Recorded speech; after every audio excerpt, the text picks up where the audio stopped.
Hello everybody, welcome to my channel. This is a pathology video on hepatobiliary pathology. This is the third in the series of videos on cirrhosis. The topic is Diagnosis and Morphology of Cirrhosis. This is by Dr. C.S.B.R. Prasad, Professor of Pathology, Sri Devaraja's Medical College.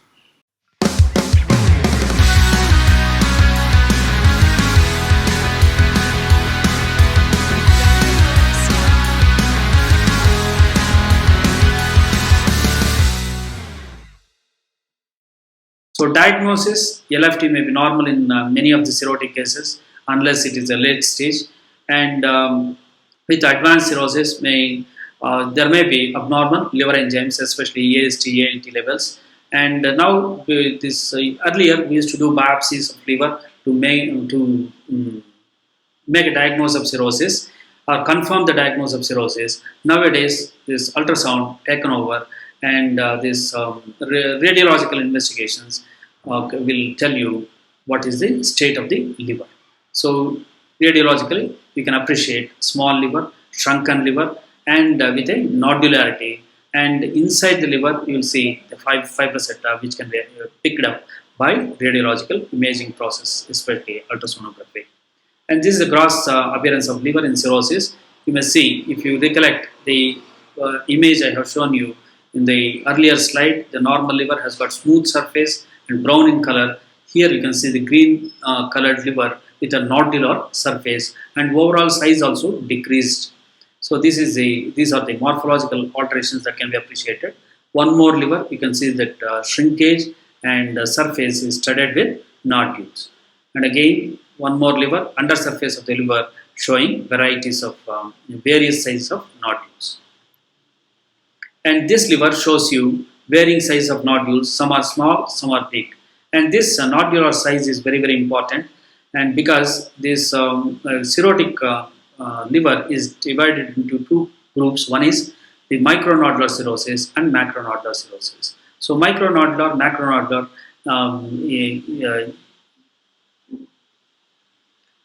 macronodular cirrhosis depends upon the size of the liver nodule that can be appreciated. So if the liver nodule is less than 3 millimeters, we'll call this micronodular, and more than 3 millimeters is equated with macronodular. What is the distinction? Probably if you find some predominantly micronodular variety of cirrhosis, you can assess, predict the possible etiology and predict the possible future development of the hepatocellular carcinoma. So in the case of micronodular cirrhosis, there are some causes like alpha-1 antitrypsin deficiency, alcoholism, and hemochromatosis. They all produce micronodular variety of cirrhosis. Whereas macronodular cirrhosis usually due to post-necrotic cirrhosis, which is very commonly associated with hepatitis B or hepatitis C viruses. So these macronodular cirrhosis are the ones which are responsible, or in a greater frequency, they go in for hepatocellular carcinoma.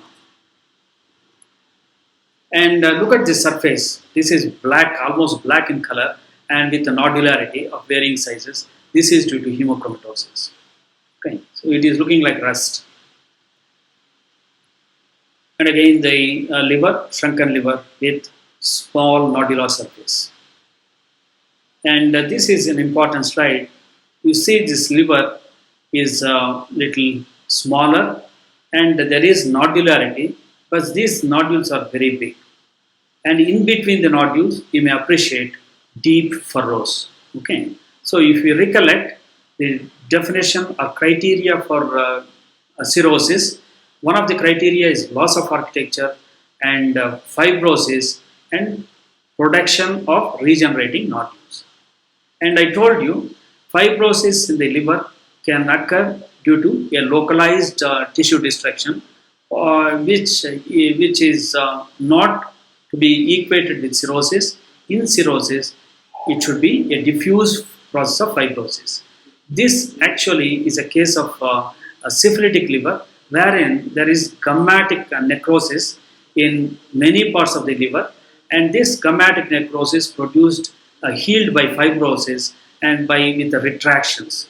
That is creating a deep furrows in between the normal liver substance. Okay, so because of this localized fibrosis, and in between the liver, in between the liver, these deep furrows, the liver, if you examine, they will have normal architecture. That means central vein, portal triad, and the relationship is not lost. So it is not to be equated with cirrhosis. This is a parallelobatum.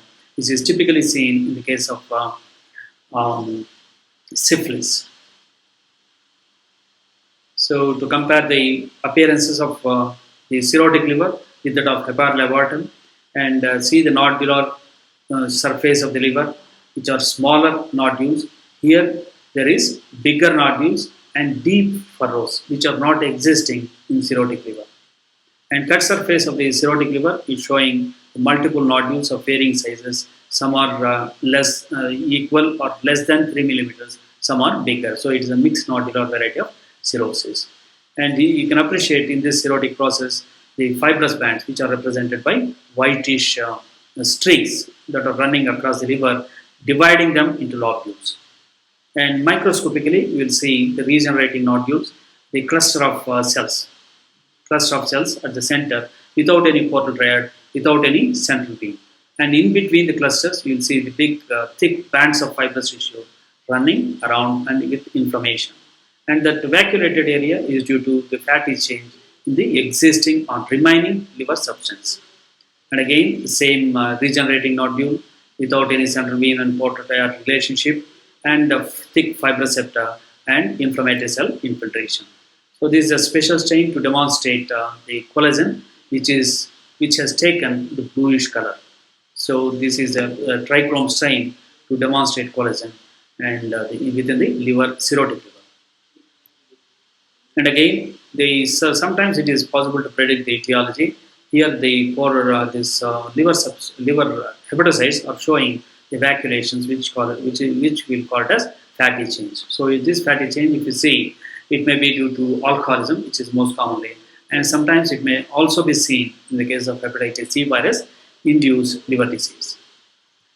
And here you may notice one more eosinophilic structures within the hepatocytes, which are irregular and uniformly reddish. So they are known as the hyaline structures, which are present in the cytoplasm. This is Mallory hyaline. Again, telltale sign or indicator of possible alcoholism as etiology in this case of cirrhosis. And in this case, you may see in the hepatocytes the blackish or brownish pigment, and this is the iron deposition within the hepatocytes. This is a case of hemochromatosis resulting in cirrhosis. And if you do a pearl stain to demonstrate iron, here those iron pigments, same thing. This brownish pigment takes up are converted into bluish structures because of chemical reaction, confirming that it is iron. And again, the same thing. You can see that the hepatocyte is showing lots of iron deposition. And this cirrhotic liver is showing some eosinophilic material within the hepatocytes. So this eosinophilic material most commonly seen in the case of alpha-1 and antitrypsin deficiency. So pathology behind this cirrhosis is alpha-1 antitrypsin deficiency. And complications, progressive liver failure, and these patients may land in coagulopathy or encephalopathy in the later stages. And other common complication is the portal hypertension, and late complication is hepatocellular carcinoma. I want to reiterate again, the macronodular cirrhosis, otherwise known as post-necrotic cirrhosis, are more commonly associated with the development of hepatocellular carcinoma. Thanks for watching. Please subscribe by clicking the button subscribe.